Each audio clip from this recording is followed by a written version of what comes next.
श्री स्वामी समर्थ। आज आपण बनवत आहोत म्हैसूर पाक। तर म्हैसूर पाक बनवण्यासाठी मी 1 वाटी तेल घेतलेलं आहे, छोटी वाटी तूप घेतलेलं आहे, 1 वाटी बेसन पीठ घेतलेलं आहे, 1 वाटी साखर घेतली आहे, वेलची पावडर घेतली थोडीशी आणि हे पाणी घेतलेलं आहे 1 वाटी। आता आपण हे तेल गरम करून घेऊया। तर आपण हा तेल गरम करून घेऊया। त्याच्यासाठी टोप ठेवलेला आहे मी छोटासा, तर त्याच्यामध्ये तेल घालून घेऊया। आपल्याला ह्याला चांगलं असं गरम करून घ्यायचं आहे तेलाला।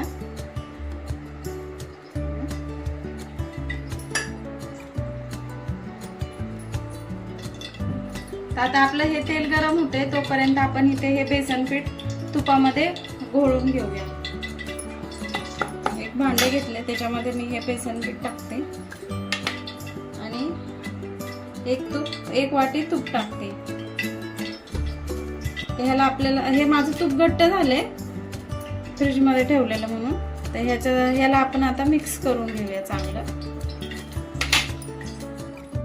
तर हे आपण तूप आणि बेसन हे मिक्स करून घेतलेलं आहे। तर आपल्याला हे चांगलं असं मिक्स करायचं आहे। त्याच्यामध्ये एक पण असे गाठ राहायला नाही पाहिजे। हे बघा,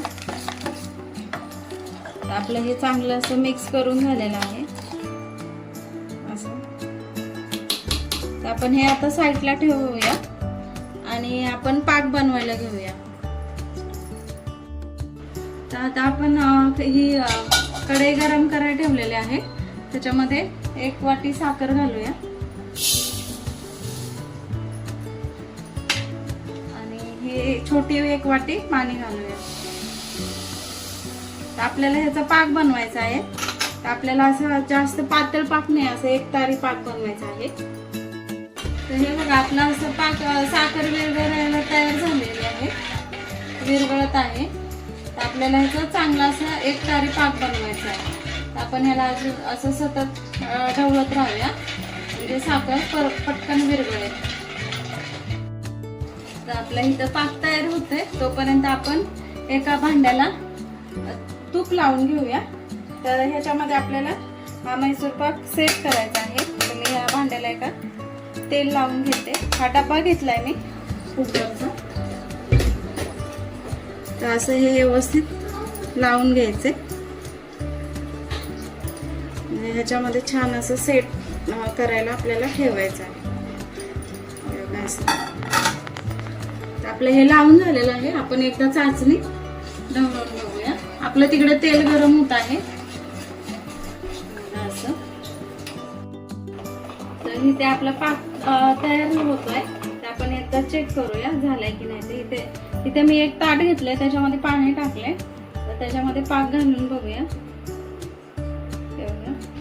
जर हे पाक असा व्यवस्थित एक जागी आला तर आपली चाचणी तयार झालेली आहे। हे बघा असं।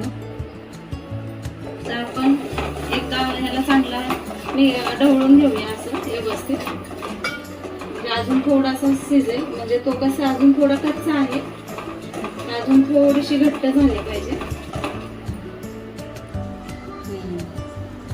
ते बघा, आपली चाचणी आता तयार झाली आहे। अशी तार येते चाचणी तयार झाली काय, तर आपला हा पाक तयार झालेला आहे। तर ह्याच्यामध्ये आपण हे पीठ घालून घेऊया, बेसन मिक्स करून ठेवलेलं ते असं। तर आपण हे चाचणीमध्ये असं थोडं थोडं मिक्स करून घेऊया।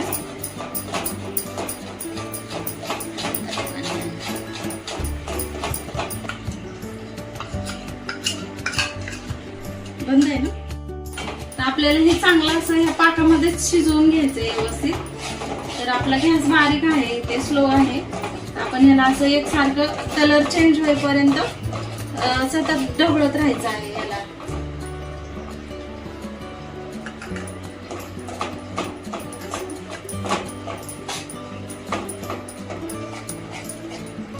हे आपलं बेसन चांगलं शिजलं की मग आपल्याला गरम तेल त्याच्यामध्ये घालून घ्यायचं आहे।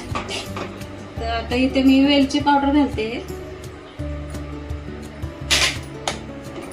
आणि चांगलं मिक्स करून घेऊया। आपलं ह्या बेसनचा कलर चेंज होईपर्यंत असंच आपल्याला एकसारखं ह्याला ढवळत राहायचं आहे।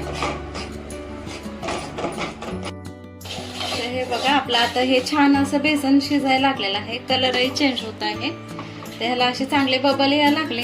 अजून थोडंसं ह्याला कलर चेंज होईपर्यंत करून घेऊया. असंच थोडंसं झालं की आपल्याला ह्याच्यामध्ये तेल घालायचं असतं. तर हे तेलाच्या जागी तूपही घालू शकता. तूप चांगलं गरम करून त्याच्यामध्ये घालायचं. आपलं आता छान असं हे बेसन पीठ शिजून झालेलं आहे. तर आपण ह्याच्यामध्ये थोडं थोडं हे तेल घालून घेऊया. एकदम नाही घालायचं, थोडं थोडंच घालायचं. असं थोडं थोडं घालून घ्यायचं पूर्ण तेल. छान असं आपला हा मैसूर फुलत आहे. अशा पद्धतीने आपण हे घालून घेऊया तेल. एकदम नाही घालायचं.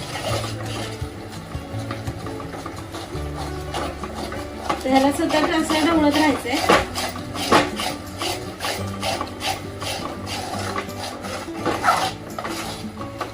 तर हे राहिलेलं पण ह्याच्यामध्ये ओतून घेऊया.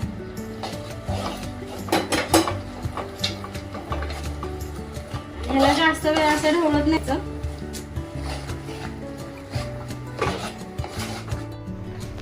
तर आता आपण हे या डब्यामध्ये घालून घेतलेलं आहे. तर आपल्याला ह्याला आता 1 ते 2 तास 1 तासभर आपल्याला हे थंड करून घ्यायचं आहे. थंड झालं की मी तुम्हाला दाखवते कसं होतं ते आपला म्हैसूर पाक. तर आपला हा म्हैसूर पाक तयार झालेला आहे.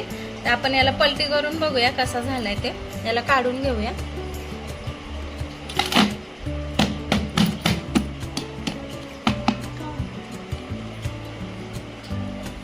हे बघा आपला छान असा निघलेला आहे. तर ह्याला मी तुम्हाला तोडून दाखवते कसा झालाय तो.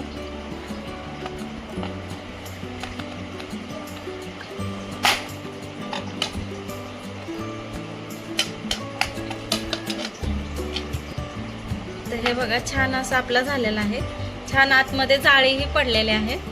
तर हे बघा मस्त झालंय. तर करून बघा, खाऊन बघा आणि आवडल्यास नक्कीच लाईक करा, सबस्क्राईब करा आणि कमेंटमध्ये नक्की सांगा कसा वाटला ते. श्री स्वामी समर्थ.